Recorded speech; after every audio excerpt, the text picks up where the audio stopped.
nagtatato, si Boss ang pinakamalakas, no? Ikaw? Ganit mimik eh. Oo. So pare, si Boss ay tinatuan ni Jess ng full sleeve. Boss, kamusta yung tattoo mo sa full sleeve saka sa lower ano? So, solid, gusto lang talaga yung gawa. Almost 35 hours, 36 hours. So, ang ginawa kasi natin, gaya ng sinabi namin kay Bossing, is 4 artists ang nagtulong-tulong. Bakit ganun?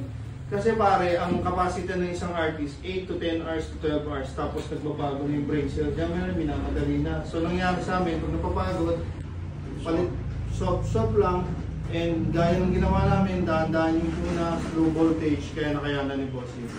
Boss, 1 to 10% yung sakit, mind over body. Some tips lang, boss, sa mga gusto magpatattoo dyan na grabe. Hindi siya leg piece lang, 3/4 hanggang dito. Anong boss, yung situation na kumaga... Yung sakit normal lang talaga na pero sa kailangan mindset mo lang yung mind over body lang. Yung gusto mo talaga makatapos yung Kumaga sabi nga sa'yo, isang sakita na lang, di ba? Kasi pataywan si Bossing na pabalik na uli, no? Tapos patagal na uli ang balik. Eto, teka lang, tinatawag din rin na si Mama, first tattoo mo ba yan? First na to. Yan, tatlo agad. Kamusta naman, madam?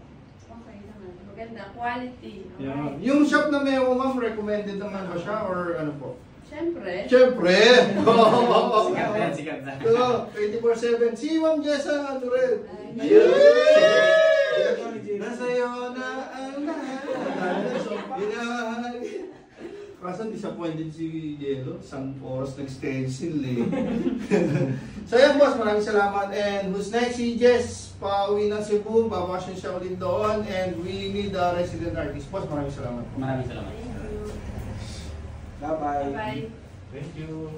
And yun! Woo! Ito nga pala yung ginawa nating leg piece project. Wrap around 35 hours. 2 consecutive days. Wow! Grabe. Naka-live ito sa Mewa TV FB page from start to finish. Gawa ito ng Team Mewo. So, ako, si Buan, si Omel at si Jezreel.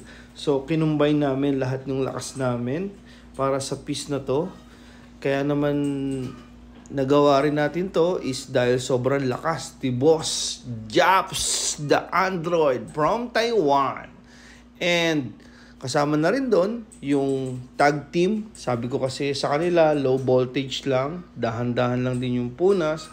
And at the same time, pinapatake natin si Boss Japs ng Advil, coffee, then take a break.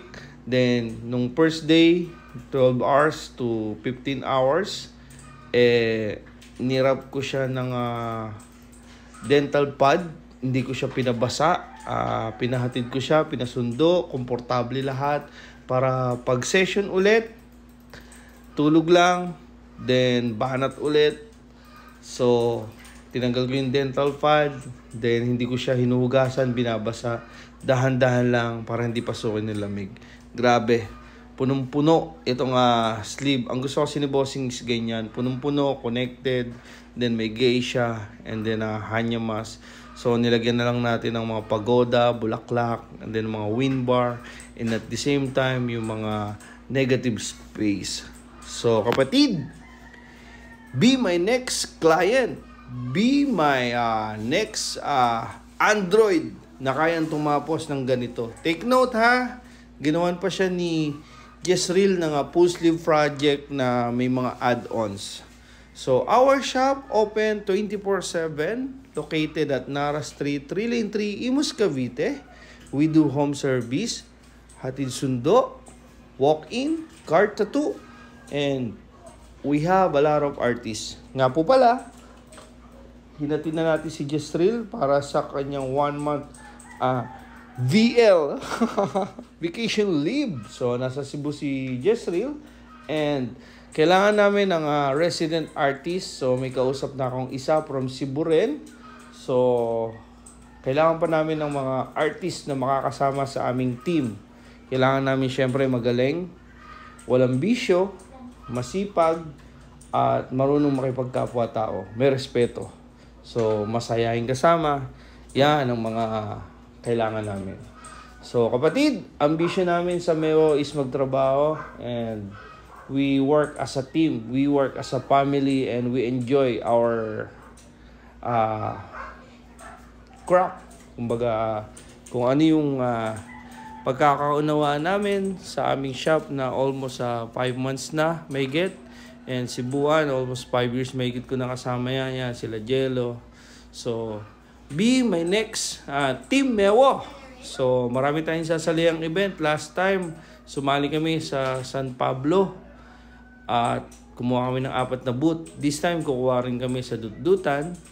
And dapat lalaro ako ngayon sa Artist Inc. Thailand.